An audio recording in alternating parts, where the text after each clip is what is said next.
Hello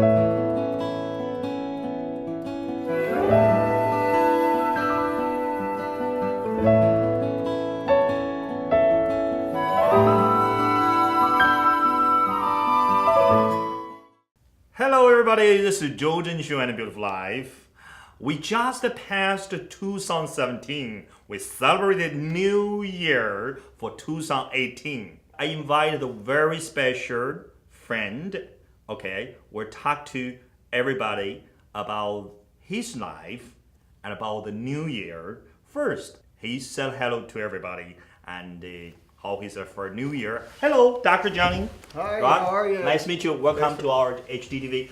Thanks for I having know me. you are born here in the United States, right? Yeah, New York. Yeah, okay. And first I want you to say hello to our HDTV and 周正学院的Beautiful Life. 大家好. Nice to see you. You can speak Mandarin. I wanted the New Year. Where do you celebrate your New Year? Just I'm actually out of Orange County, so just at home. Oh, Saturday there at home with your family. Okay. Yeah. Dr. Johnny Rock, I want to know, I know music is very important in your life. Media always call you Johnny Rock. Could you a little bit explain why people call you Johnny Rock? Sure. When I was playing in a band when I was younger, I used to move around the stage a lot, and the singer would always say, Johnny rocks, Johnny rocks. So I got the name Johnny Rock. Okay, how did you get your start in your entertainment business? I'm considered an entrepreneur, but I started as a bass player, and I got the opportunity to tour Asia playing bass, and so I started as a bass player touring, and then as an entrepreneur I expanded, and I set up my own stadium shows first in India. So I went into India and I would rent my own stadium and sell tickets, and in 1994 1994. Yeah, Okay. during the World Cup, 12 million people watched me on TV. Wow. So I did this. In the India. It was in India. India so, in the Asia country, very close to China. Yeah, so on Dudushan TV, 12 million people watched our live show on TV. Wow. And from there, I went into concert promotions. So in 1997, I was asked to produce a portion of the handover concert when Hong Kong was handed back to China.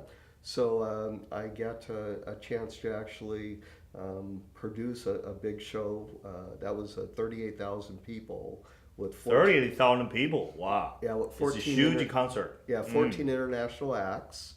And that's what got me going so I kind of went from musician to stage manager, promoter. Okay. And then I got in the record business from there. Wow.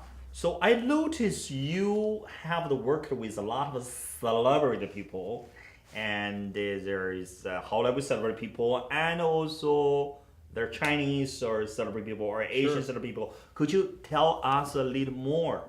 Well, during my touring of Asia, we set up stadium shows for various artists. So I got to work with Kelly Chan.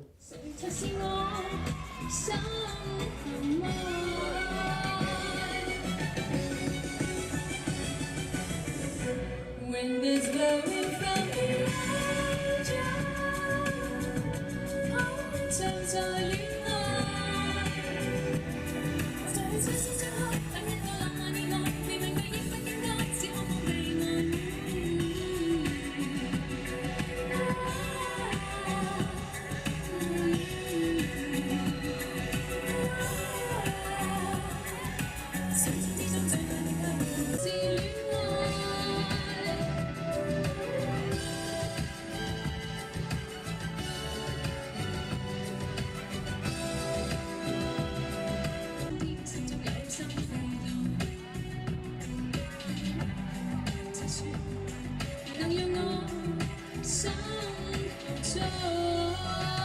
Kelly Chan. I heard that him is Chen Huilin. Yeah, Cheng Huilin. Chen Huilin, yeah. And Aaron Kwok.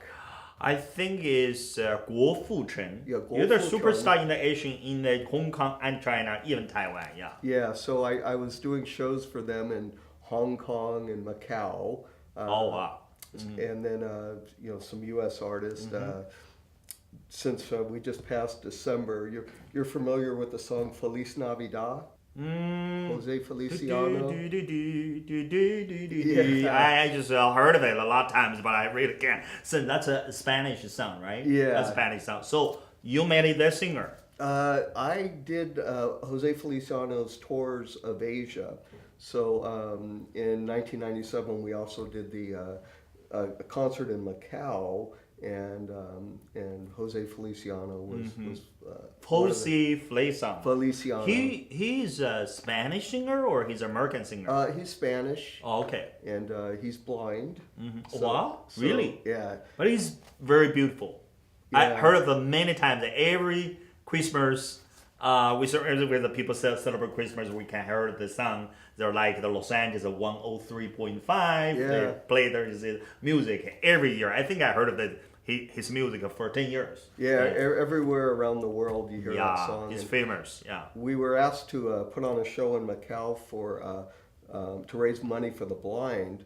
So they asked me to put the promotion together, and I was either going to get Stevie Wonder or Jose, and Jose's a good friend of mine, so I asked Jose Feliciano to come to Macau. And Okay, perform. so Dr. Johnny Rock, you have some stuff and like the picture to show. I thought you have there with Chen Huilin. Oh, yeah, The picture yeah. you want to show our audience. Yeah, so this This is, one, this is Chen Huilin. Yeah, she's a singer, famous singer, and actress. Sometimes she act a movie. That's you, right? Yeah, that's me. Why is it so different? Yeah, that was 1997. It was yeah. 1997. That's why I was at the time. I'm just 30 something. That's more than 20 years ago.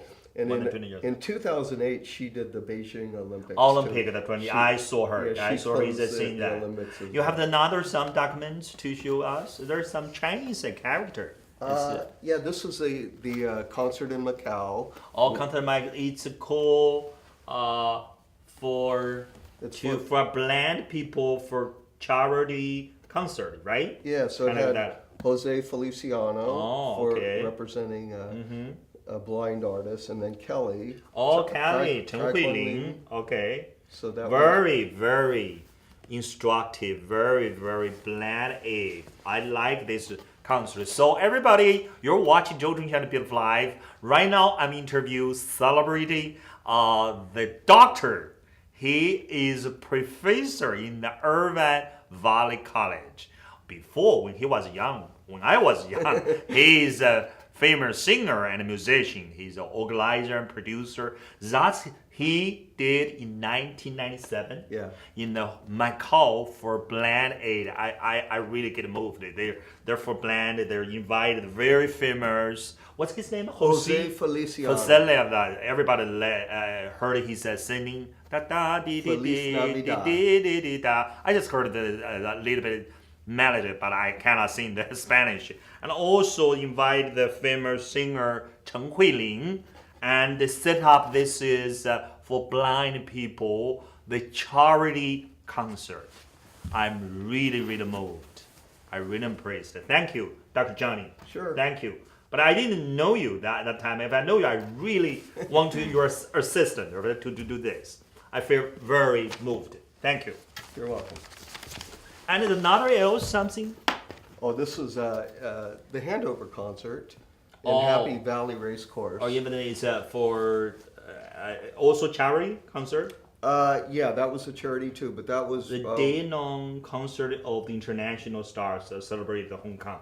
Wow, very international. Even this in Hong Kong, still very international. So when you were young, you involved a lot of Asian business, entertainment business.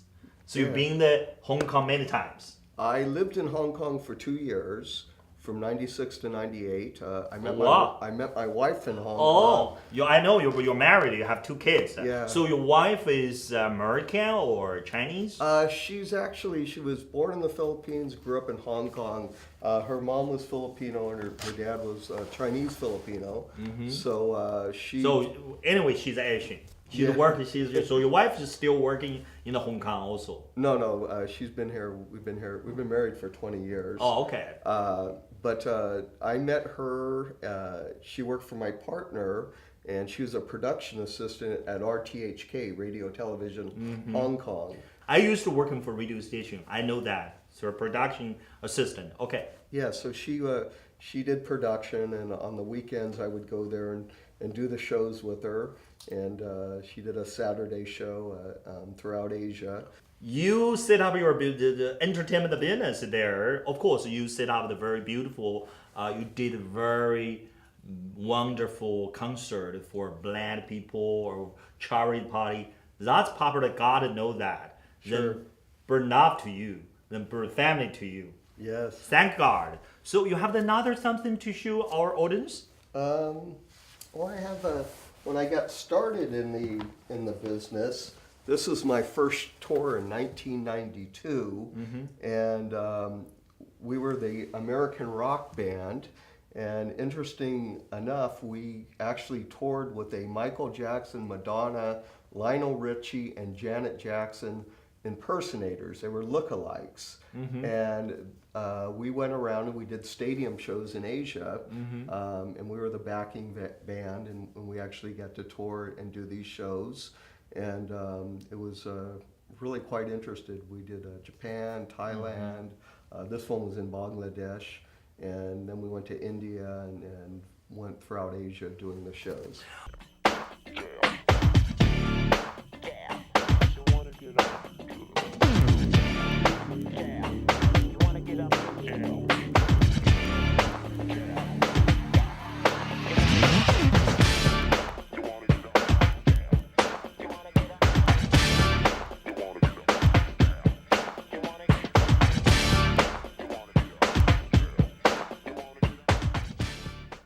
Was more like a beauty queen from a movie scene. I said, don't matter what do you mean. I am the one who dance on the floor in a round.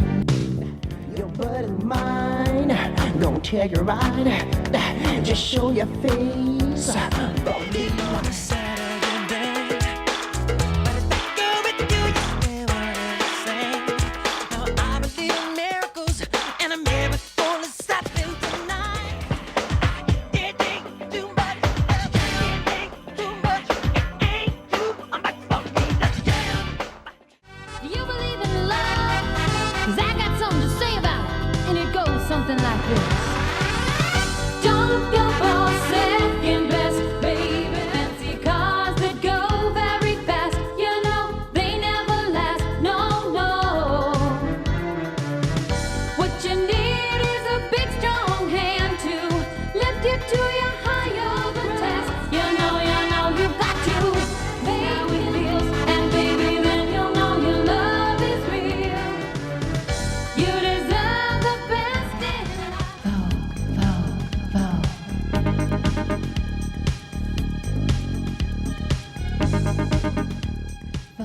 Dr. Johnny, when I read your biography, I found you got the PhD.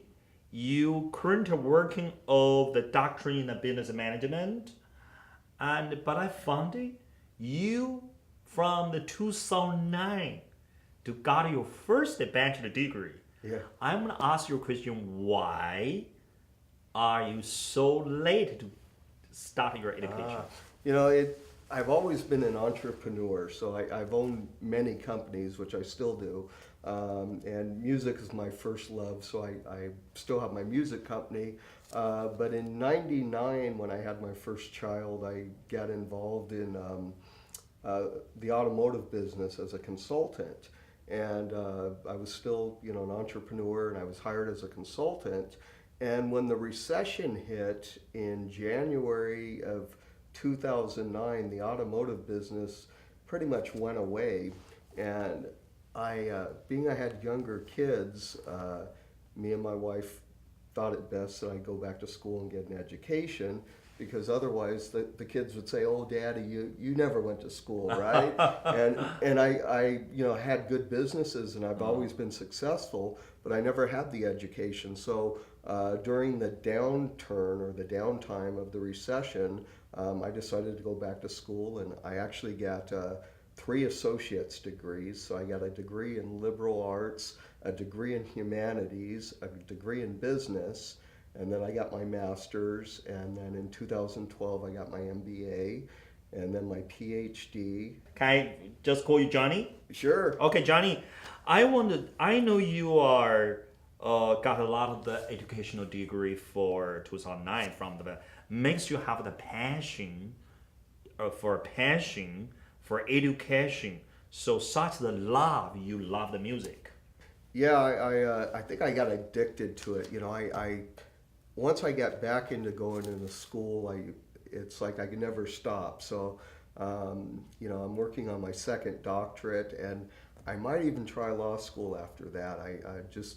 I'm just addicted to education at this point in my life, where I just like knowledge. So I'm always, trying to learn more and learn different skill sets, and I love teaching. You love teaching. Yeah, I used to teach. Oh, did you? Yeah, Oh. I used to teach.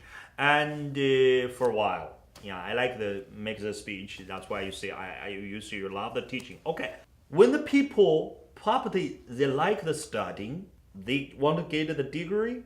Maybe easier for them to go back to school. They're just working hard, start hard, spend a lot of time to, degree, bachelor degree, master degree, and a PhD degree. Sure. But for people, even the scholar, if they want to write a book, it's not easy. But I heard you write 13 books. Yeah. I don't think you burned all your 13 books, but could you a little bit introduce what about them? Could you introduce just a few, if you bring them to our audience, and what's about your writing about books? My first hardback, I actually took 11 years to write. So I wrote a chapter a year for 11 years, and then ended up doing my first hardback. But I've also done some various ones. So this is one for the Chinese market. It's called The Inheritance. So it's about the history, kind of It's like a about history, Chinese book, history, yeah. And it's a novel, and I have it in simplified and traditional. This one's in simplified. You write it in English, people translate it Yeah, into I had it Chinese. translated. Wow. So this is called The Inheritance. And then in the music business, and this is really a marketing piece. This is called Getting That Record Deal. So originally, with my music company, I put together a book of how to get a record deal, and I taught bands how to market, how to do things, and I actually use this in my classes as my finals. So when students take my entrepreneur class, they read my book and they go through and they identify where I saw opportunities and how I came up with solutions, and so I use it as a marketing piece. But this one's called Getting That Record Deal. Okay, Johnny, I know you after you got a PhD, MBA, PhD, and EDS, you continue to start to get your certificate, a lot of certificates and the license. What about them? I like certificate programs. I did a Six Sigma course at UCI, and I learned a whole new concept or methodology called DMOC, which is Define, Measure, Analyze, Improve, and Control. So I brought this academic concept into my teaching, and I use 2 methodologies basically when I teach. One is SWOT, which is looking at strengths, weaknesses, opportunities, and threats, and the other one is a Six Sigma, which was a certificate course I took, which was DMOC, learning to define, measure, analyze, improve, and control. And in today's environment, especially with technology, we always need to improve and control our environments, because the environments change. Bandwidth. years ago we were on dial-up, and now we're on high speed and streaming. So as technology changes, you have to improve and control your situation or your environment. So the Six Sigma courses that I took, it was just a great certificate. I did a project management one as well years ago. But I think anytime you can get knowledge in any field, it's going to help you in life. So I like certificate program. And in my life, only in the United States, I only got one certificate. And because at that time I do the export and import company, so I got there some FDA, very small certificate, but I take my a long time, the 6 months. Johnny, I know you are teaching business courses and entrepreneur as a professor of the Irvine Valley College. And congratulations. Good. You got PhD, got everything, but you're right now professor of the Irvine Valley College. And but I know you still entrepreneur. I know you have the several companies, still continue your company. I know you set up the Irvine International Academy, this agency. So what kind of service do you offer to people? The way I got started on being a professor at IVC, on that one, and I'll jump into the corporation we have now, but I'm part-time faculty. So when I received my MBA, I started teaching as what they call a subject matter expert.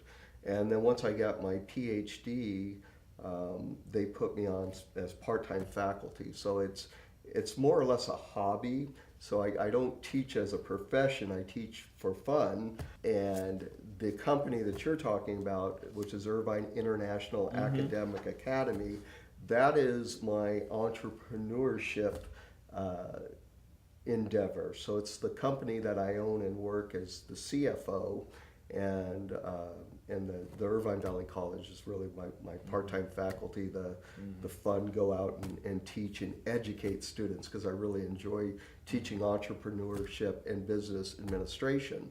Irvine International Academic Academy, which is IIAAinc.com.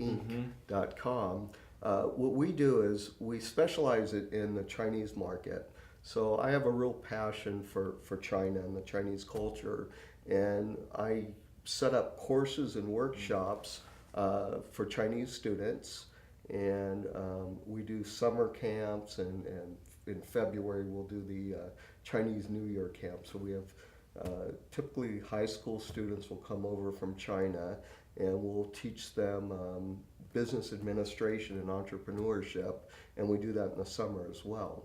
So our corporation is really set up to teach business concepts, and we do the bridge students. So we do high school going into university mainly, and then I do the university students.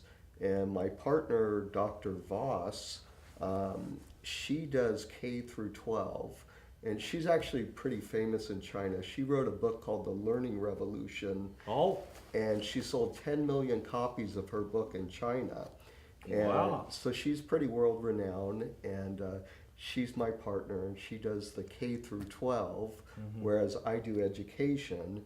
And then my other business partner, Paul Webb, he does corporate training. So on his end, he goes out and will train the corporations, sales skills and just communication skills. So the company itself, Irvine International Academic Academy, we're really set up to cater to Chinese and to do K through 12, high school, and working professionals as well as universities.